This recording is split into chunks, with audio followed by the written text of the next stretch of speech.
Jonas Sherrill only reached down to pull his daughter's jacket off the floor. It had slipped from the overhead rack somewhere past Kingston, and it was in that moment, his palm flat against the carriage carpet as he straightened, that he felt it.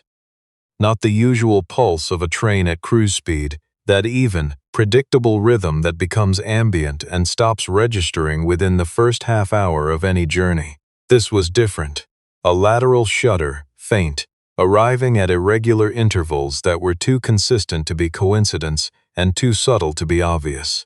It came from beneath carriage 4, which was the carriage where he and his daughter sat, and it arrived at a frequency that Jonas Sherrill, who had spent 11 years as a structural fatigue analyst for Mackenzie Rail Components in Hamilton, recognized the way a surgeon recognizes an irregular heartbeat, not from fear but from knowledge. He sat back in his seat. His daughter Cora, who was 9 years old and had brought 4 library books for the trip to her grandmother's house in Quebec City, looked up from the one she was currently reading. She said, without preamble, the way children communicate when they've decided something requires their full attention, that he had heard something. Jonas said he felt something, actually, through the floor. He said it was probably nothing, which was what he told her when he wasn't certain yet whether it was nothing or not. Cora accepted this and went back to her book. She was, in general, a child who had learned to read her father's particular calibration between probably nothing and something specific. She knew the difference by now. And she knew, because he had told her once in the way he told her most important things. Simply, without dramatizing it, that big problems don't appear from nowhere. They announce themselves first in very small ways, to the people who know how to listen. The train was running the Ottawa to Quebec City corridor on a Thursday afternoon in late October, and the sky outside the windows was the particular pale gray of a Canadian autumn that hadn't decided yet whether it was going to snow. Cora's grandmother, Elaine Sherrill, was turning 72 on Saturday, and this trip had been planned since August. Cora had made a card at school. She had it in her bag in the protective sleeve she used for important papers, and she had checked that it was still there twice since they boarded. Jonas flagged down the Via Rail conductor when she made her next pass through the carriage. Her name was Monica Slade, and she had been with the carrier for 7 years, and she wore her uniform with the pressed competence of someone who prided herself on running a quiet car. She had, in those 7 years, developed a fairly reliable taxonomy of the passengers she encountered on this route. Business travelers who needed the power outlet and resented the person in front of them reclining. Families with young children who were sorry about everything before anything had happened. And, occasionally, the passenger who knew things, the one whose amateur research into railway operations had convinced them their observations were diagnostically significant. Monica Slade approached row 12 with her professional smile intact and asked Jonas how she could help. He told her. He described the vibration, its frequency, its lateral direction, the specific location beneath the carriage he believed it was originating from. He kept his voice level. He did not embellish. He asked her to pass the observation to the train's operating crew so that someone with the relevant diagnostic equipment could assess it before they reached their next scheduled stop. Monica Slade leaned slightly toward the window, as if listening, though the carriage noise at that speed made precise detection from a standing position essentially impossible. She straightened and told him that the train had passed its morning inspection without issue, that Via Rail maintained one of the most rigorous safety programs in North American rail, and that what he was likely feeling was the normal variation in ride quality that occurred on this particular stretch of track between Brockville and Cornwall. Jonas said with the same measured calm that the frequency he was describing wasn't consistent with track variation. He said the lateral component suggested something in the bogie assembly rather than the track surface. He asked her, again, to please pass it to the operating crew. Monica Slade's expression did something small. A tightening that wasn't quite impatience and wasn't quite dismissal, but lived in the neighborhood of both. She looked at him. His worn canvas jacket, the thermos on the tray table, his daughter beside him, reading a library book with a dragon on the cover, and she told him in a voice that carried to at least 2 adjacent rows that passengers were not typically qualified to diagnose bogie assemblies, and that if he continued to insist there was a mechanical problem, she would be obligated to file a disruption report. A man in a fleece pullover across the aisle made a sound that was close enough to a laugh that it didn't need to be anything else.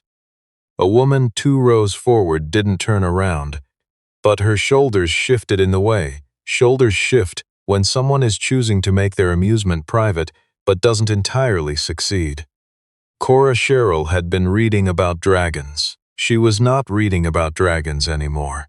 She had the book open on her lap, and she was looking at her hands, and her chin had come down toward her chest in the particular way it did when she was deciding not to cry, which was a decision she made with a quietness that her father found harder to watch than the crying itself.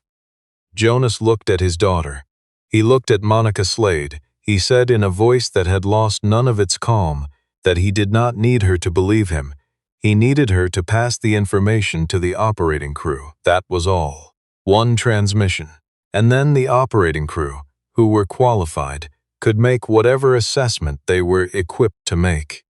He said that a bogie fatigue issue, presenting at cruise speed on a carriage, carrying a full passenger load, was a different kind of problem than a bogie fatigue issue, presenting in a maintenance yard on an empty car.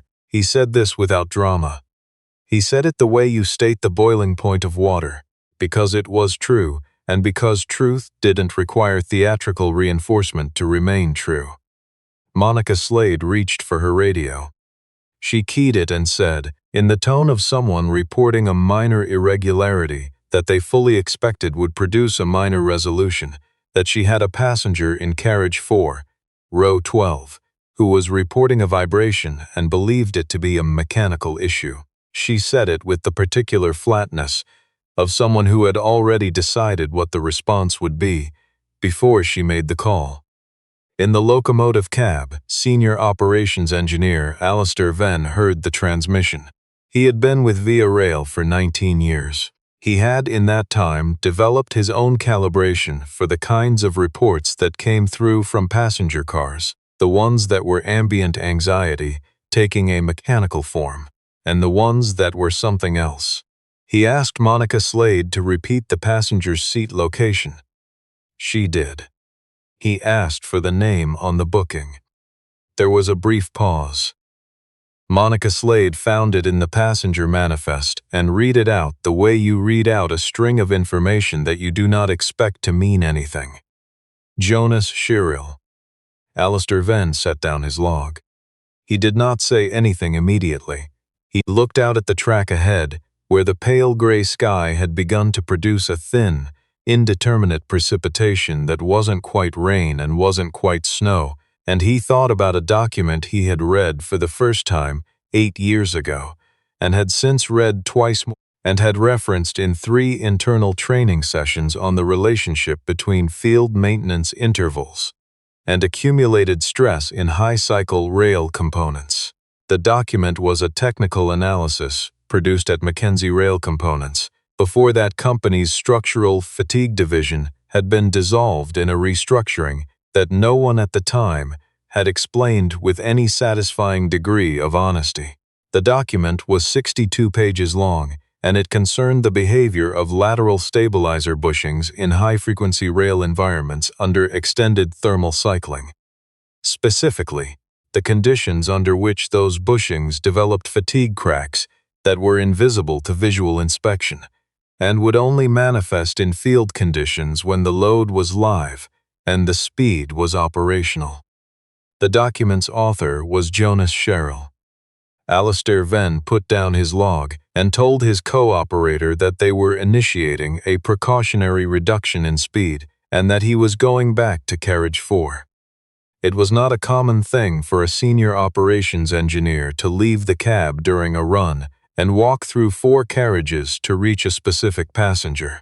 The effect: when Alistair Venn appeared in the doorway of carriage 4 with his vest and his radio, and his 19 years visible in the way he moved, was an immediate shift in the register of the carriage.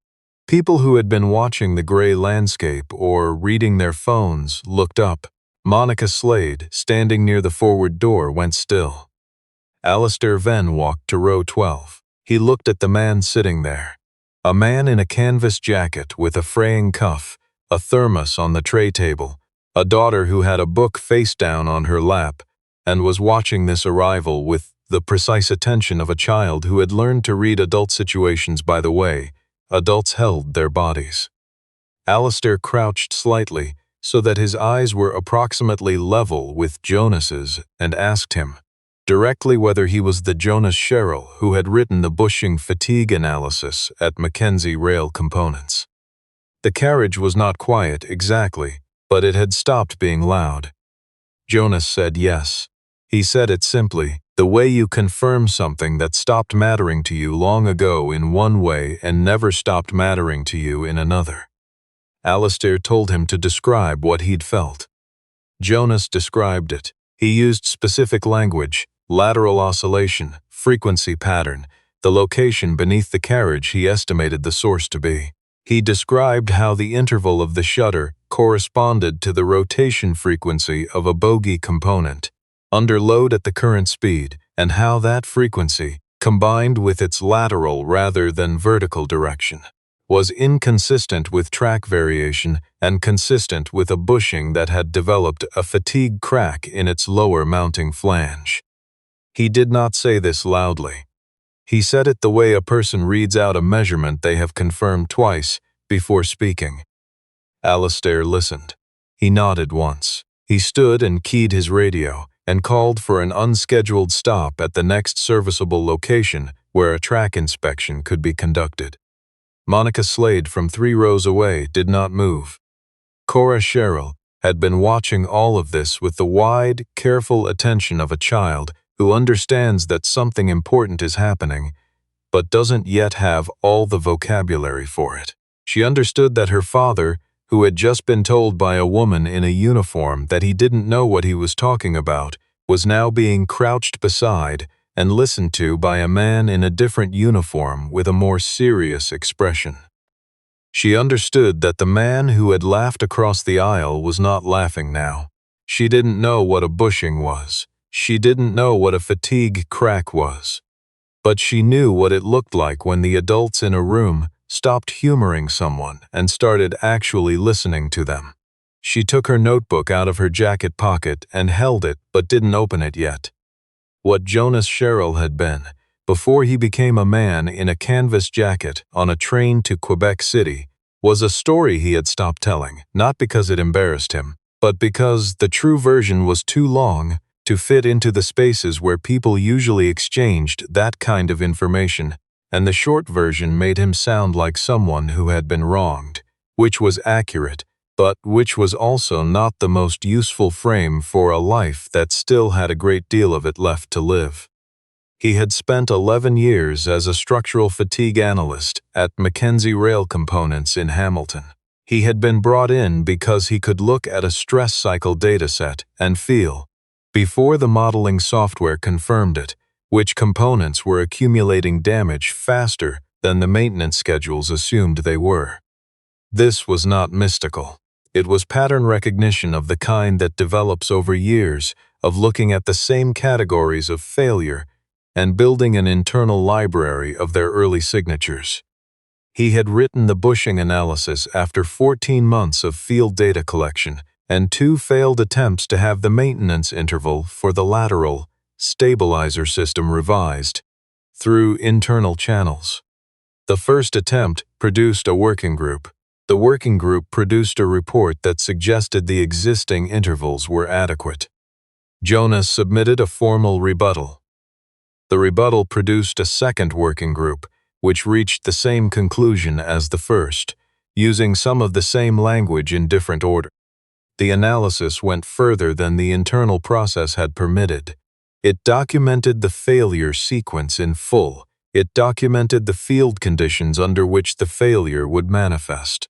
It documented the specific gap between the assumed maintenance catch rate and the actual catch rate for fatigue cracks that developed in the lower flange of the component. It went to Transport Canada's safety branch and to 2 rail industry safety registries. 3 months later, during a routine shunting operation at a maintenance facility, a carriage bogie on a test car developed a lateral stabilizer failure consistent with one of the 3 failure modes Jonas had described. The carriage was empty. No one was hurt. Mackenzie Rail Components' legal team characterized the event as a maintenance error, attributable to a specific technician. They characterized Jonas's analysis as outside the scope of his authorized research mandate and described his continued advocacy for revised maintenance intervals as disruptive to project continuity. He was offered a settlement that included a clause about non-disclosure. He declined it. 11 months later, in a cost reduction restructuring that was announced in a company-wide meeting where Jonas was not present, because his access badge had stopped working that morning, the structural fatigue division was dissolved. No documentation connected the dissolution to the analysis. The documentation that existed said restructuring. It used that word 7 times. His wife Elise had watched all of this from a closer distance than anyone. She had watched the contraction of their finances and the expansion of his focus with the kind of patience that has a specific limit, and she had stayed well past that limit. And when she got sick, the kind of sick that doesn't negotiate and doesn't give you time to finish what you're fighting over, the fight became irrelevant, and the time they had left became the only thing that mattered. She died 14 months after the diagnosis, on a morning in March when the snow was just beginning to pull back from the edges of things and the light was coming back in a way that felt, Jonas thought, either cruel or generous, depending on the moment. He had Cora. He moved back to Grimsby to be closer to his mother. He found work maintaining industrial press equipment for a manufacturing facility because the mechanical intuition that had made him useful at Mackenzie didn't disappear just because Mackenzie had made him unwelcome. He had not spoken about the analysis in years. He had done the work of becoming, genuinely and without performance, a man who had made peace with what had happened. Not because it had stopped being wrong, but because being right about something and being able to act on being right about something were different things, and spending the rest of his life at the intersection of those 2 different things was not how he wanted Cora to watch him live. She had seen him run his thumb along the seam of a bus seat once, go very still for a moment and then relax. She had asked him once why he always touched things that way, carefully, like he was reading them rather than just using them. He had said that things talk to you if you pay attention. She had written that in her notebook under a drawing of a hand. The unscheduled stop took place at a maintenance siding outside Rivière-Beaudette. The passengers were informed by Monica Slade's voice over the intercom, in a tone that had changed from its earlier register in a way that everyone in Carriage 4 noticed and no one mentioned, that there would be a brief operational hold while a precautionary inspection was completed. The inspection team came from the local track maintenance depot. There were 2 of them, a senior technician named Hugh Forrester, who had been with the carrier for 12 years, and a junior tech named Simone Ray, who was 18 months out of her certification program, and still building the internal library of patterns that experience eventually makes automatic. They brought a diagnostic kit and a high-intensity light, and the specific professional manner of people whose entire training had taught them that alarm was expensive, and that the absence of obvious failure was not the same as the absence of failure. Hugh Forrester looked at the component Jonas had indicated. He looked at it with the efficient attention of someone preparing to close a question. He said in the tone of someone about to confirm a standard outcome that it looked consistent with normal wear. Alistair then told him to look at the lower flange seam. the one along the inner mounting face. Hugh looked, he looked longer. He asked Simone to hand him the acoustic probe. The probe found it, a fatigue crack 11 millimeters long, running along the lower flange of the lateral stabilizer bushing on the forward bogie of carriage 4, not visible on the outer surface, not flagged in the last 3 inspection cycles, because the current inspection protocol for this component only checked the upper flange and the outer contact face, which was where fatigue failures had historically initiated in the previous generation of components. This was not the previous generation of components. The component currently in service had been introduced with a revised manufacturing process 4 years prior. The revised process had changed the stress distribution in the lower flange in a way that made the inner face the more likely initiation point for fatigue cracking. This information existed in a technical analysis that had been submitted to Transport Canada 8 years ago and had sat, categorized as an informal field observation rather than a documented technical finding, in a supplementary submissions archive that was searchable but not routinely referenced. Hugh Forrester took photographs. He and Simone conferred in voices that were quiet and specific and did not carry. Then Hugh turned to Alistair Venn and said that the component should be replaced before the carriage re-entered service, that the inspection results should be filed immediately, and that the current inspection protocol for this component class should be flagged for urgent review. He said something else. He said that the crack they were looking at was consistent in its location and propagations pattern with a failure scenario he had read about in a technical submission, and he checked his tablet to find the reference. The submission in question had predicted exactly this failure mode in this component class under these maintenance conditions and had recommended a protocol change that, had it been implemented, would have caught this crack at its first appearance, 18 months prior. The submission was listed under the name of its author, Jonas Shiril. Alistair Venn said they would be filing the full inspection report with Transport Canada's safety branch, and that he would be requesting an emergency review of the inspection protocol for all carriages in this maintenance pool. The passengers in carriage 4 had been offered complimentary coffee and tea, which the carriage attendant was distributing with the particular careful warmth of someone who understood that something had shifted in the register of the afternoon, but was not certain of their own role in the new version of it. Cora had accepted a hot chocolate.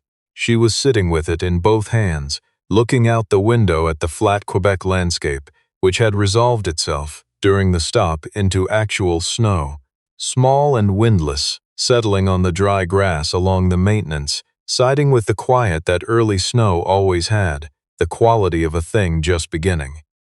Jonas watched his daughter and felt the specific absence of a weight that he had carried so long it had begun to seem like a permanent feature of his interior life. It was not satisfaction. It was not vindication in the theatrical sense. It was closer to the feeling of a calibration being confirmed, the quiet rightness of an instrument, returning the measurement you took on faith when no one else was checking. He had not come on this train to be right about anything. He had come to take his daughter to see her grandmother. He had bought economy seats because they were practical, and because he did not particularly care about the view from any particular position on a train. He had felt the vibration through the floor while reaching for a dropped jacket. He had reported what he felt.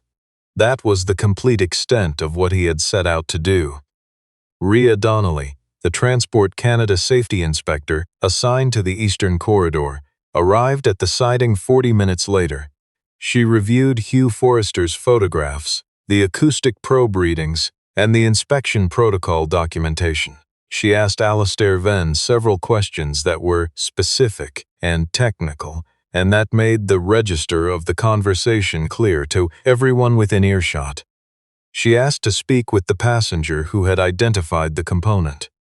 When she came to row 12, She did not approach Jonas with the wariness of a bureaucrat encountering an inconvenience. She approached him as what he was, a person with documented expertise in precisely the thing she was now investigating, whose decision to speak had produced a chain of events with a clear causal structure she could follow without ambiguity.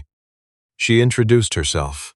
She told him she intended to cross-reference the current findings with the technical submission he had filed 8 years ago. She said that if the protocol gap was systemic across carriages in this maintenance pool, the scope of the review would need to expand considerably. Jonas listened.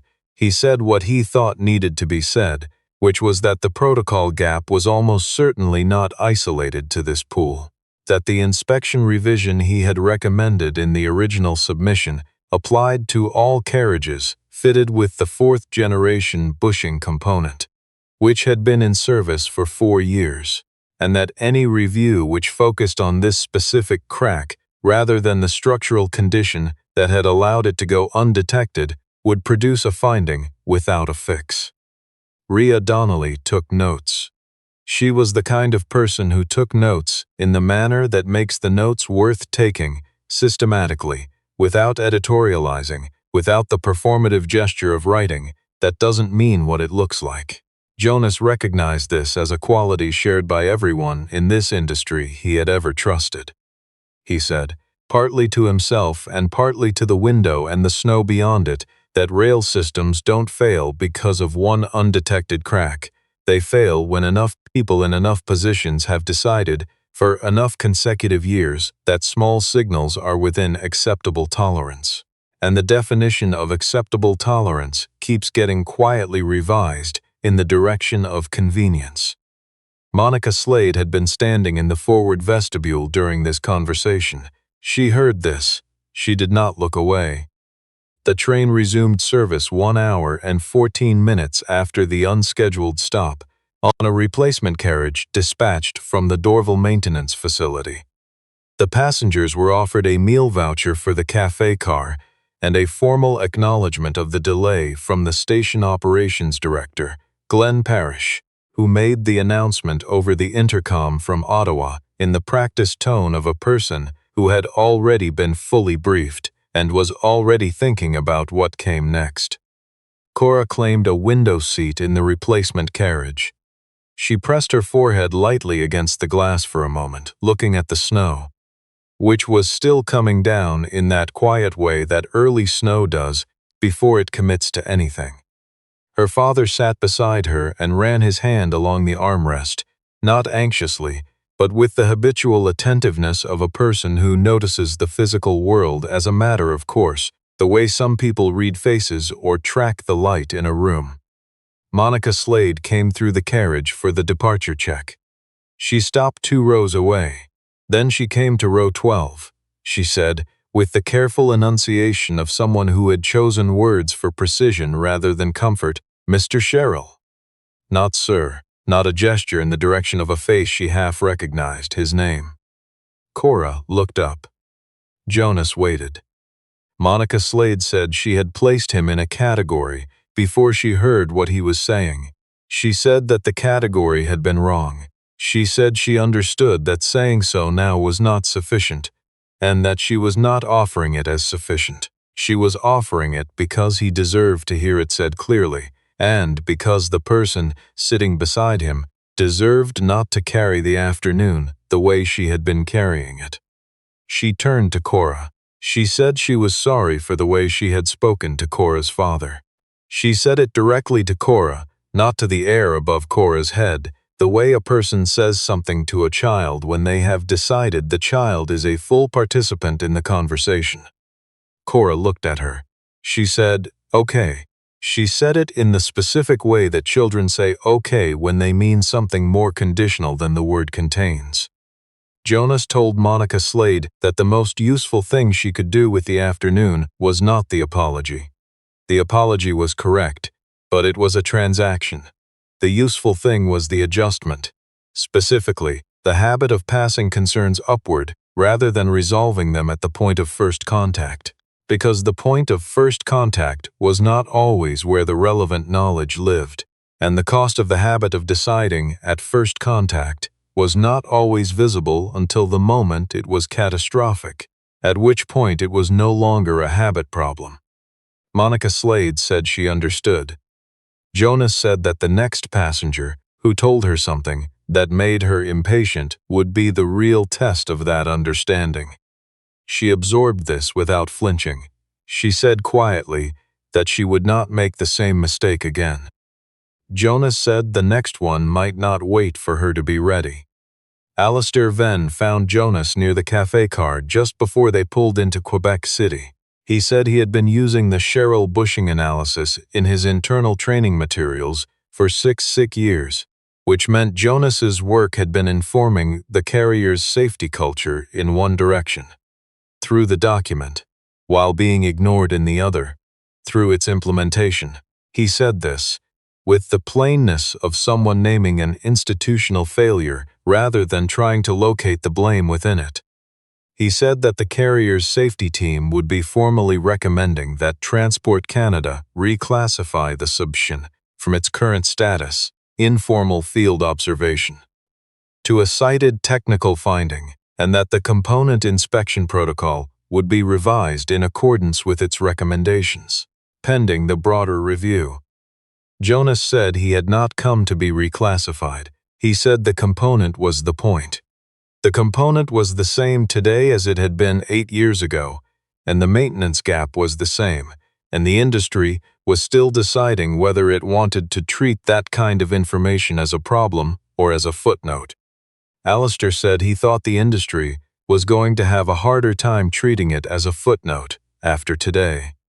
Jonas said that what happened in the next maintenance review cycle would be the real answer to that. They shook hands near the window of the café car, which gave out onto the St. Lawrence, as the train descended toward the city, the river gray and wide and moving, with the particular authority of water that has been running a long time through country that knows it. Cora's grandmother was at the station. She had Cora in her arms before Jonas had fully cleared the platform barrier, and she was saying things into Cora's hair in the way grandmothers say things into the hair of grandchildren they haven't seen in too long, without any particular need for the words to be heard, only felt. In the weeks that followed, Transport Canada's safety branch completed an accelerated review of the lateral stabilizer bushing inspection protocol across all rolling stock fitted with the 4th-generation component. 41 carriages were identified for enhanced inspection. 9 were taken out of service, pending component replacement. The revised inspection protocol, which incorporated the methodology Jonas had recommended in his original submission, was implemented as a mandatory update across the carrier's maintenance program and shared with 3 other Canadian rail operators through the Industry Safety Registry. The Cheryl Bushing analysis was formally reclassified as a cited technical finding and added to the Railway Safety Archive with a note indicating its date of original submission and the date of its formal adoption. 8 years separated those 2 dates. The note did not explain the gap. It did not need to. The gap was its own kind of documentation. Jonas read the reclassification notice on a Tuesday morning in November, standing at his kitchen counter with his coffee still in his hand. Cora was at the table eating toast and reading the next dragon book in the series, which apparently featured a different dragon from the first book, but with similar problems, which she had explained to him the previous evening, with the seriousness of someone briefing a colleague. She was not looking at him. He did not say anything about the notice. He put his phone in his pocket and poured himself more coffee. A formal consulting proposal arrived from Via Rail's Safety Operations Office 3 weeks later. It offered a part-time engagement structured around his existing work schedule, with a specific mandate to review the carrier's maintenance communication protocols and the field reporting pathways for safety observations, originating from non-crew sources. The engagement terms included a provision for cross-referencing his original analysis with the broader fleet maintenance records, and a clause specifying that findings from that review would be shared with Transport Canada and the industry registry rather than filed internally. Jonas read the proposal at his workbench on a Saturday afternoon while Cora was at a friend's birthday party. He read it twice. He thought about Elise, who had believed in the work even when the work had cost them more than either of them had planned for it to cost, and who had also believed in the life that had to keep running alongside the work, and who had been right about the importance of both. He thought about Cora, who would come home in a few hours with icing on her sleeve and something funny to tell him about the party, and who started grade 5 in January, and who had recently told him she wanted to be a mechanical engineer, or possibly a marine biologist, depending on the week. He accepted the consulting role. He sent the response from his phone at the workbench, and then he went back to the drive coupling he had been realigning, and finished it, and cleaned his tools, and went to pick up Cora. He told her that evening that he was thinking about going back to work he used to do. Work related to making sure trains were safe to ride. She put down her fork and considered this the way she considered things that required her full attention. She said, "Like what you did on the train to Grandma's." He said, "Something like that." She picked her fork back up. She said, "Good." And she meant it the way she meant most things, completely, without qualification, with the specific conviction of a child who has already collected enough evidence to know what her conclusion should be. That November, Cora's school held its end-of-term presentation night. Students had been asked to bring in something that represented a person who mattered to them. Some children brought photographs, some brought objects. Cora brought her notebook. She stood at the front of the class and opened it to a page near the middle, and read what she had written there on the train to Quebec City, while the snow was coming down outside, and the adults in carriage 4 were working out what to do with an afternoon that had turned out to be different than anyone had planned. She said that her dad noticed things other people walked past. She said he did this not because he was looking for something to be worried about, but because things that matter usually say so first in very small ways, and someone has to know how to listen. She closed the notebook.